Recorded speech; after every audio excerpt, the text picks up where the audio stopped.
Hi friends, summer special ఆవరొడియాలు ఎలా prepare చేసుకోవాలో చూద్దాం. తెల్లగా ఎంత అందంగా ఉన్నాయో చూడండి. ఆవరొడియాలు చాలా ఈజీగా అయితే ప్రిపేర్ చేసుకోవచ్చు.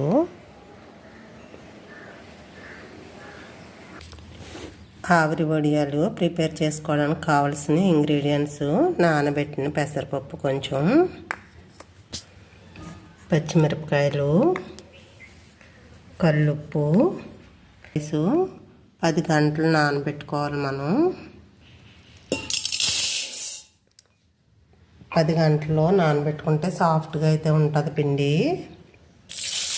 మనం చేసుకుని ముందు రోజైనా నానబెట్టుకుని రుబ్బేసుకోవచ్చు. ఇది బాగా 4 సార్లు కడిగేసుకొని ఉంచుకోవాలి. ఇందులోనే పచ్చిమిరపకాయలు, ఉప్పు కూడా వేసి మెత్తగా రుబ్బేసుకోవాలి పిండి. గ్లాస్ బియ్యానికి ఎంత పిండి వచ్చింది, మెత్తగా రుబ్బేసుకున్నాం కదా. ఈ పెసరపప్పు కూడా వేసి ఇందులోని కలుపుకుందాము. బియ్యం నానబెట్టుకుని శుభ్రంగా కడిగేసుకొని మెత్తగా గ్రైండర్లో వేసి రుబ్బేసుకున్నాం కదా. ఇది దోశల పిండిలాగా అయితే మెత్తగా పట్టుకోవాలి. ఎంత కావాలితే అంత పచ్చిమిర్చి పేస్ట్ ఇలా రుబ్బేసుకుని వేసుకోవాలి. మరీ కచ్చాబచ్చాగా ఉంటే పల్చిగా వేసుకోవడం వల్ల దాంట్లో రాదు. ఇలాంటి ముక్కలు ఉన్నాయి కదా, ఇవి అయితే వేసుకోకూడదు. నేను అన్ని రకాల వడియాలు పెట్టుకోవడం కోసం ఇన్ని పచ్చిమిర్చి అయితే పట్టుకున్నాను. ఇంత అవసరం ఉన్నదో ఒక 2 స్పూన్లు వేసుకుంటే సరిపోద్ది మనకి. టమాటా, పాలకూర, గోంగూర అలాగ అన్ని రకాల వడియాలు పెట్టడం కోసం అయితే నేను ఇంత మిక్సీ పట్టుకున్నాను. పిండి అయితే మాత్రం గ్రైండర్లోనే వేసుకోవాలి. మిక్సీలో వేసుకున్నది అయితే బాగా రాదు, గుల్లగా రావు వడియాలు.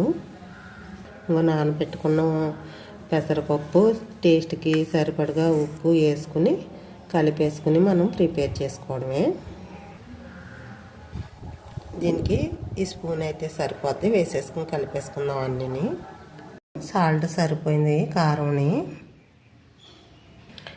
వడియాలు ప్రిపేర్ చేసుకోవడానికి ఇలాంటిది కొంచెం పెద్ద గిన్నె అయినా పర్వాలేదు, ఇలాంటి గిన్నె, ఇలాంటి చిన్న అయినా పర్వాలేదు ప్లేట్లు. దీని మీద మూతేసుకోవడానికి ఒక ప్లేటు ఇలా కావాలి. గిన్నెలో నీళ్ళు సకానికి బయట ఇలా చేసుకుని నీళ్ళు మరగాలి. నీళ్ళు మరిగేటప్పుడు ప్లేట్లోని పిండి వేసుకుని పెట్టుకుంటామే. పిండి మీకు ఎలా కలుపుకోవాలో చూపించడం కోసం ఇంత చిన్న గిన్నెలో చూపిస్తున్నాను. ఇలా దోశల పిండి మనం పలచగా ఎలా కలుపుకుంటామో అలాగే పెసరపప్పు, పచ్చిమిర్చి అన్నీ వేసుకొని కలుపుకోవాలి. ఇలా కలుపుకోవాలి. ఈ 1 స్పూన్ అయితే పిండి మనకి వడియం వచ్చేస్తుంది. అప్పడం అంత పెద్ద సైజు వడియం వస్తుంది మనకి. ఇలా 1 స్పూన్ పిండి అయితే వేసుకుని మనం దీన్ని ఇలా కలుపుకుంటే సరిపోద్ది.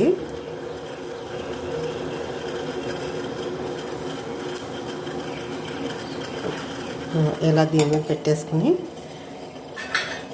పైన అయితే ఇలా మూత పెట్టుకోవాలి. మనం మూత పెట్టుకోకపోతే వడియం అయితే రాదు. గ్యాస్ అయితే సిమ్లో పెట్టుకుంటే సరిపోద్ది, నీళ్ళు మరిగినాయి కనుక. ఇదిగో ఇది ఉడికిపోయింది. వెంటనే ఇలా పెట్టి అలా తీయడమే, వెంటనే ఉడికిపోతాయి. ఇప్పుడు ఇది తీసేసి ఇంకో ప్లేటు పెట్టుకోవాలి. దీని మీద సిమ్లో ఉన్న అలా నీళ్ళు మరుగుతూ ఉంటాయి. ఇది ఇంకో ప్లేట్ పెట్టేసుకుంటున్నాము.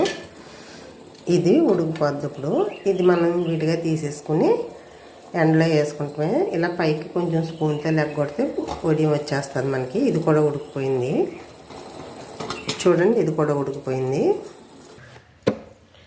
సుత్త ఇలా లాగ తీసాం కదా, ఇలా తీసుకుంటే వచ్చేస్తుంది. ఇప్పుడు ఇలా తీసుకుని ఇలా ఎండలో వేసేసుకుంటామే. నేను ఒక చేతితో చేయడం వల్ల ఎలాగ వస్తున్నాయి, కానీ చాలా బాగా వస్తాయి. ఇదిగో అన్నీ ప్రిపేర్ చేసినాయి. ఒక గ్లాస్కి అయితే ఇన్ని వడియాలు వచ్చినాయి. మనం చాలా ఈజీగా అయితే ప్రిపేర్ చేసుకోవచ్చు. చూడండి, ఇప్పుడు ఆయిల్ వేసుకుని ఫ్రై చేసుకుందాం. వీటిలో అయితే కొంచెం క్యారెట్ రసం వేసాను. మనం ఇలా టమాటా అది అన్ని రకాలు వేసుకొని చేసుకోవచ్చు. చూడండి, ఆరుకొని ఎంత తెల్లగా అందంగా ఉన్నాయో చూడండి. చాలా బాగా వస్తాయి. ఒక కేజీకి కూడా చాలా వడియాలు అయితే వస్తాయి. మనకు 1 కేజీ పిండి పెట్టుకుంటే సంవత్సరం అంతా సరిపడా వడియాలు వచ్చినట్టు వస్తాయి. వడియాలు ఫ్రై చేసుకుందాం. ఎండ బాగా ఉంటే ఒక రోజుకి ఎండుతాయి. ఎలా అని కాదు, మనకి బాగా ఎండినయ్యా లేదా అని చూసుకోవాలి. ఏ అయినని ఒకరోజు ఎండ ఎక్కువ ఒక రోజు తక్కువ ఉంటుంది కదా, అలా కాకుండా ఎండ అయితే ఎక్కువగా ఉండేలాగే చూసుకోవాలి. బాగా ఎండితేనే మనకి సంవత్సరం అంతా నిల్వ ఉంటాయి. ఇంకా ఆయిల్ హీట్ ఎక్కుతుంది కదా, ఇందులో వడియం అయితే వేపుకుని చూపిస్తాను మీకు ఇందులోని ఇంకా చాలా రకాల వడియాలు అయితే చేసుకోవచ్చు. మీకు ఏమన్నా కావాలంటే నాకు కామెంట్ చేయండి. మీకు కామెంట్ చేస్తే అది చేసి చూపించడానికి ట్రై చేస్తాను. నేనైతే చాలా రకాల వడియాలు అయితే ప్రిపేర్ చేస్తాను. ఈ ఆవిరి వడియం చాలా టేస్టీగా కూడా ఉంటుంది. ఇది వడియం వేస్తున్నాను కదా, చూడండి ఎంత పెద్దది అవుతుందో చూడండి. నాకు వీడియో తీయడం వల్ల ఇలా పెడుతున్నాను. చాలా పెద్ద వడియం అయితే అవుతుంది. చూడండి అప్పుడు అంత సైజు వచ్చింది కదా. ఇదిగో వడియం వేస్తున్నాను చూడండి.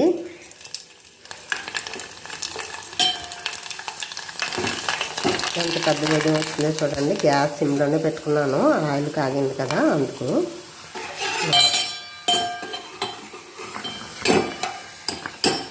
చూడండి అప్పుడు కన్నా పెద్దది వచ్చింది కదా. మీకు ఇంత అవసరం లేదంటే చిన్న వడియాలు కూడా పెట్టుకోవచ్చు. చిన్న ప్లేట్ పెట్టుకుంటే సరిపోద్ది చిన్న వడియాలకి.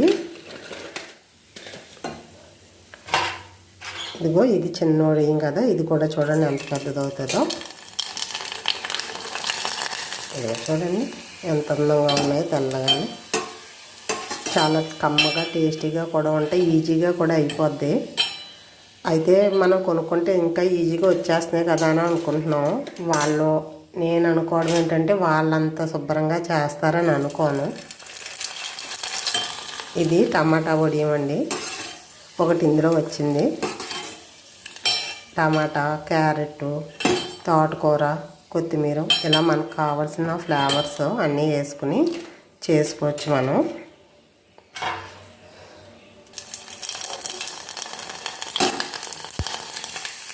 ఇవిగో చూడండి, ఇవి అయితే క్యారెట్ వేసినవి. క్యారెట్ వేసి వేపి పెట్టిన వడియాలు ఆవిరి వడియాలే.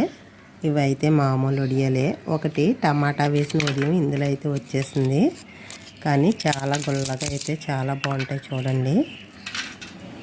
ఇది మామూలు వడియాలు ఆవిరి వడియాలు. పిండి అయితే బాగా రుబ్బుకోవాలి. బియ్యం కూడా బాగా నానబెట్టుకుని మెత్తగా గ్రైండర్లో రుబ్బుకోవాలి, మిక్సీలో కాదు, గ్రైండర్లో రుబ్బుకోవాలి. కుదరని వాళ్ళు ముందు రోజు కూడా రుబ్బేసుకుని ఉంచుకోవచ్చు. పిండి బయట ఉంచుకోవచ్చు, ఫ్రిడ్జ్లో అక్కర్లేదు ఒక నైట్ అయితేనే. ఇంకా టైం ఎక్కువ ఉండి చేసుకోవడం కుదరకపోతే మాత్రం ఫ్రిడ్జ్లో పెట్టుకుని కూడా చేసుకోవచ్చు. నేను చెప్పిన ప్రాసెస్లో కరెక్ట్గా చేసుకుంటే మీకు చాలా ఈజీగా అయితే వస్తాయి వడియాలు. నచ్చినాయా ఫ్రెండ్స్? ఓసారి ఇలా ట్రై చేయండి. ఎలా వచ్చినాయో నాకు కామెంట్ చేయండి. నా వీడియో నచ్చితే లైక్ చేయండి, షేర్ చేయండి, సబ్స్క్రైబ్ చేయండి. Thank you friends.